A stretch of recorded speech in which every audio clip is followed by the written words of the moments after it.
Hello and welcome to my patch notes rundown for the 13th of September. This week's update introduces the removal of the 7-month time gate on the Shattered Heart distraction and diversion.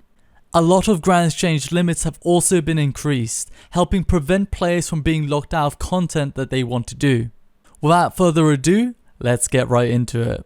The weekly limit on the Shattered Heart D&D has been removed. I think this is a great change and is brought in line with its counterpart, the Statue of Rhiannon.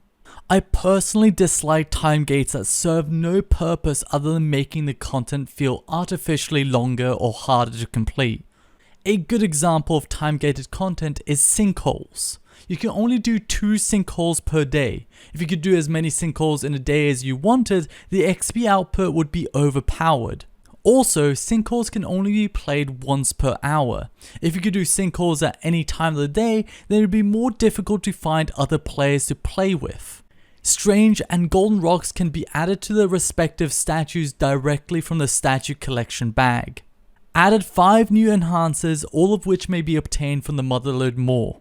Invention Task Enhancer grants a new task for the tech tree you last completed a task for, 2 charges per enhancer.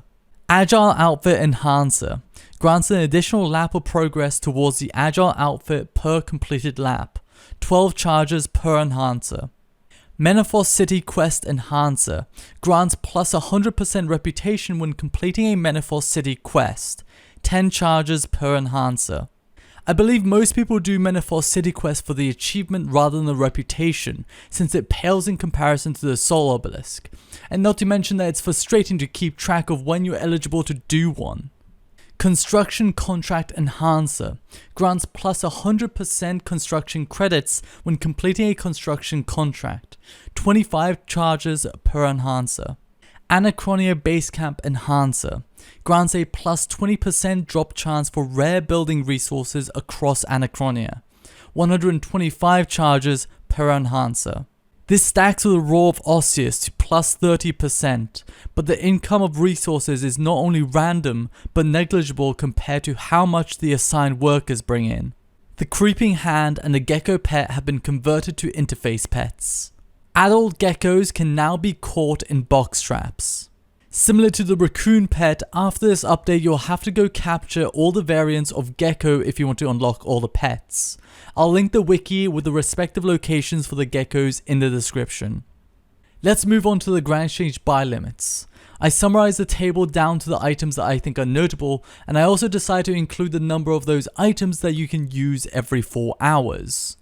I believe that the limits should never restrict players from using those items normally, but also not to disrupt the market permanently. Prices of these items will temporarily go up due to a surge in demand, but since the usage of those items will probably stay the same, the prices should eventually balance out.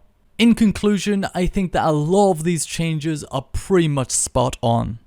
One part of this change that didn't make sense to me is the Treasure Trail item set limit. Basically, any item that can be broken down into a fortunate component and also belongs to a set, like the Herald Armors, have had their limits increased to 50, while every other fortunate component item, including the high supply comp bows, remain at only 2. Maybe they're testing the waters, but why with these items? If you have any theories behind the reasoning of this change, let me know in the comments. Let's move on to the quality of life and other patch notes. The Spirit Cave special move cost reduction now applies to non-combat familiars.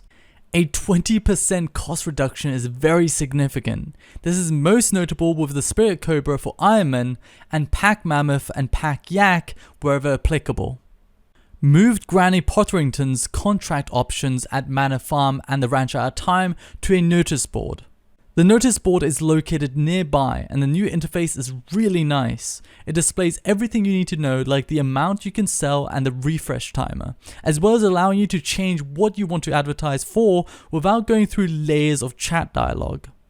Players can now select to have stack value show the Grand Exchange price, the High Alchemy price, or have it hidden.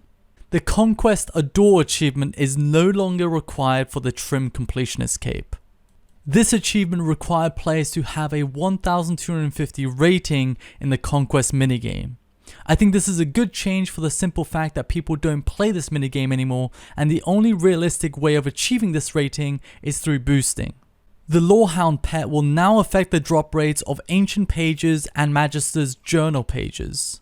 Players will no longer be trapped in the Arch-Glacor arena after defeating the boss. The interfaces for Dragon and Metallic Trinkets have been remastered. As with the player-owned farm notice board, I really like the fact that they're converting a lot of the chat dialogue options into actual interface options. It's really clean and much more convenient. Portable workbenches can now be searched for on the Grand Exchange. A text which appears when hovering over the Slayer counter will now inform you if you have yet to capture the soul for your current Slayer task. The Ardoon Cape 4's ability to restore summoning points can now be used even when players don't have a familiar summoned. This is a good change since in most cases when I wanted to do this, I was at 0 summoning points, and if you didn't have a familiar already summoned, you weren't able to restore your points. And that's it for this week's patch notes. I'm relieved that I no longer have to worry about running out of Vuln bombs, and I hope they continue to add to these Grand Exchange limit changes. A lot of people are probably wondering when the Arch-Glacor changes are coming, and Mod Orion confirmed they'll be next week on the 20th, so sit tight till then. Anyways, that's it from me, thank you for watching and take care.